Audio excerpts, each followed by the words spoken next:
사랑하는 한빛교회 성도 여러분, 주님의 이름으로 문안드립니다. 이번 주도 주님과 힘있게 서시기를 소망합니다.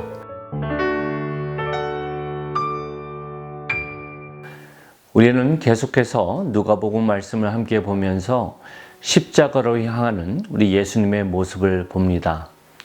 이번 주는 우리가 누가복음 19장 45절부터 20장 8절까지의 내용을 가지고 당대 종교 지도자들이 예수님 앞에 맞서며 예수님에 대해 권위에 대한 질문의 내용을 우리가 함께 봤습니다.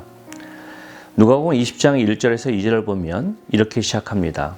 하루는 예수께서 성전에서 백성을 가르치시며 복음을 전하실새 대제사장들과 서기관들이 장로들과 함께 가까이 와서 말하여 이르되 당신이 무슨 권위로 이런 일을 하는지 이 권위를 준 이가 누구인지 우리에게 말하라 하면서 예수님 앞에 질문을 던집니다. 우리가 알 수 있는 사실은 이들이 상당히 불편한 입장 가운데 예수님 앞에 섰다라는 거예요. 그리고 그것은 전날 있었던 예수님이 성전을 정화시킨 사건, 그리고 성전에서 복음을 가르친 사건에 대해서 자신의 역할, 자신의 권위를 도전한 모습으로 그들은 불편해했고 또 예수님을 죽이려 꾀했다라고 말하고 있습니다. 우리가 아는 사실은 이것입니다. 아무리 내가 겉으로는 멋있어 보이고 또 점잖은 것 같지만 진리 되신 하나님 앞에 설 때 결국은 그 민낯이 드러난다라는 겁니다. 코람데오라는 말이 있습니다. 하나님 앞에서. 이들은요, 예수님을 단지 당시 인기 있는 선생 정도로 미라클 메이커 정도로 생각하면서 섣불리 예수님 앞에 섰지만 결국은 그들이 하나님 앞에서 자신의 민낯을 드러낼 수밖에 없었고 그것이 결국은 패망의 기름을 우리는 말씀 속에서 보게 됩니다. 예수님은 그들의 도전 앞에 4절에 이렇게 말씀하셨습니다. 요한의 세례가 하늘로부터냐 사람으로부터냐. 그들의 질문에 바로 대답하지 않으시고 너희들이 잘 아는 세례 요한에 대해서 너희들은 어떻게 판단하느냐. 세례 요한이 하나님 아버지의 뜻으로 나아가는 것으로 생각하느냐 아니면 사람의 열심으로 하는 것이라고 생각하느냐라는 모습을 통해 그들이 생각하는 마음의 중심을 예수님은 스스로 보기를 원하셨고 그들이 앞뒤를 따져봤을 때 자신들에게 어느 한쪽도 이룰 수 없음을 보면서 모른다고 답한 그 모습 앞에 예수님은 그렇다면 내가 너희들한테 알려줄 필요가 없다라는 말씀을 통해 한편으론 이미 그들에게 심판이 임했음을 우리는 보게 됩니다. 저는 말씀 속에서요, 예수님 앞에서 드러난 종교적 열심의 민낯, 그 부분 안에서 우리가 마음속에 갖고 있는 비교 대상 두 가지의 부분을 스스로에게 물어보며 또 우리 신앙을 잘 준비하면 좋겠다 도전했어요. 첫 번째 질문은 이것입니다.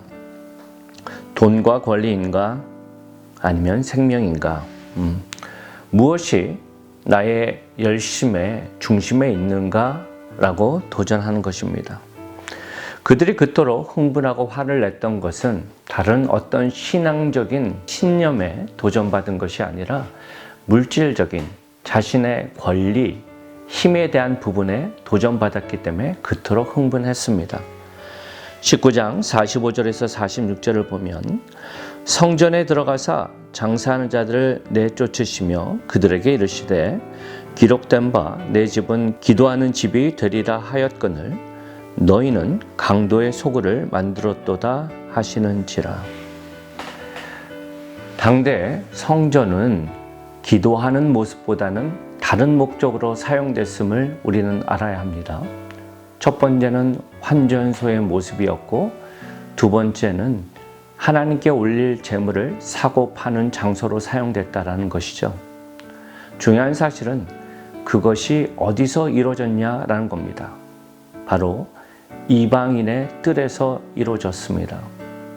여호와 하나님을 경외하고 비록 유대인은 아니었지만 그들이 하나님께 예배하고 싶어서 먼 여행을 마다 않고 주님의 성전에 다가왔지만 그 예배의 처소가 장사꾼의 소굴, 돈이 또한 여러 가지 죄악의 모습들이 가득 찬 모습, 냄새나는 모습 가운데 그들이 어떻게 예배를 바로 드릴 수 있었겠습니까? 예레미야서 7장 11절에 이렇게 말합니다. 내 이름으로 일컬음을 받는 이 집이 너희 눈에는 도둑의 소굴로 보이느냐? 보라, 나 곧 내가 그것을 보았노라. 여호와의 말이니라. 겉으로 보기엔 거룩해 보일지 몰라도 그 내면에는 탐심으로 가득 차 있습니다. 어떻게든 약한 자를 등쳐먹고 자신의 이익을 위해 애쓰는 그 모습을 주님은 도둑이라고 말하고 있습니다. 그들은 종교적인 모습은 있을지 몰라도 생명에 대한 열심, 주님을 향해 다가오는 약한 자들을 바라보는 모습은 전혀 없었습니다. 반면에 우리 예수님은 십자가를 바로 앞에 두고도 끝까지 복음을 선포하시며 가난한 자에게 또한 갇힌 자에게 참된 자유의 모습으로 인도하시는 모습을 통해 예수님의 모습과 그들의 모습은 대조적임을 보게 됩니다. 두 번째로 우리가 던져야 할 질문은 사람인가 하나님인가 하는 부분입니다. 아무리 내 내면의 것을 잘 숨기려 한다 할지라도 겉으로 드러나는 삶의 모습을 통해 누구에게 집중하고 있는지를 볼 수 있다라는 겁니다. 종교 지도자들은 무리를 지어가며 권세를 누리는 것 같았지만 그들의 내면 속에서는 사람에 대한 두려움으로, 세상에 대한 두려움으로 살고 있었음을 오늘 이야기의 처음과 끝에서 볼 수 있습니다. 19장 48절에 보면 백성이 다 그에게 귀를 기울여 들으므로 어찌할 방도를 찾지 못하였더니, 또 20장 6절에도 보면 그들이 다 우리를 돌로 칠 것이라 하고, 한마디로 말해서 예수님이 하는 그 모습이 그들이 보기에는 눈엣가시처럼 보였을 것입니다. 하지만 그들은 예수를 함부로 다루지 못하고 있어요. 왜냐하면 그 주변에 많은 무리들이 있었기 때문입니다. 하나님을 두려워하지 않으면 사람을 두려워합니다. 하나님을 의지하지 않으면 세상을 의지하고 결국은 그것은 불확실한 거고 불완전한 것입니다. 반면에 우리 예수님은 또 믿음의 제자들은 담대하게 나아갔습니다. 왜냐하면 자신이 누구인지를 바로 알고 주님 안에서 누리는 평강을 온전히 이룰 수 있었기 때문입니다. 예수님의 공생애를 시작할 때 또 십자가를 바로 앞에 두고 또 변화산상에서 하나님의 음성을 들을 때 동일한 메시지는 무엇입니까? 마태복음 17장 5절에 보면 이렇게 말합니다.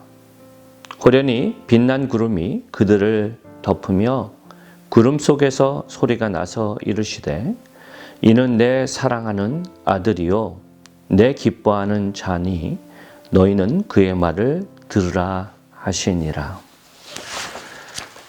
저와 여러분이 반드시 알아야 할 사실은요, 우리 예수님은 온전히 주님만을 바라보시며 기도하시며 나아갔는데 어떠한 특별한 필요나 능력이 더 필요해서 하나님께 나아가기보다는 아버지의 하나님과 온전한 펠로우십, 그리고 자신이 누구인지를 더욱더 혼란과 어려움 가운데서도 기억하시며 나아갈 때 그 모든 것을 잘 극복하셨음을 보게 됩니다.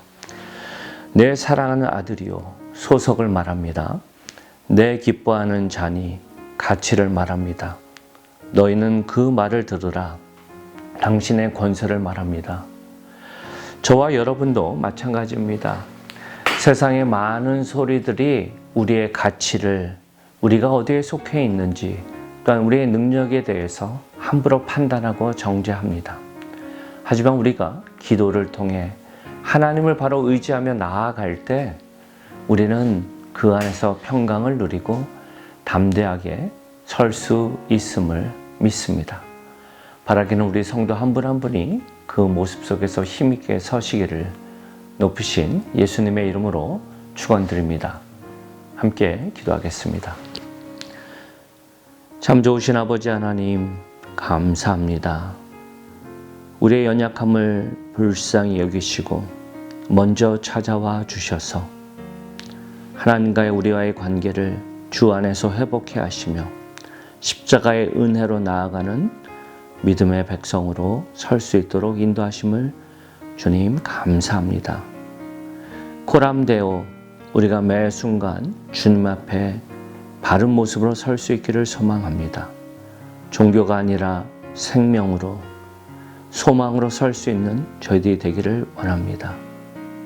물질이 아니라 생명을, 무엇보다도 삶의 상황 가운데 사람을 바라보고 상황을 바라보는 것이 아니라 주님을 바라보는 모습을 통해 담대하게 설 수 있기를 소망합니다.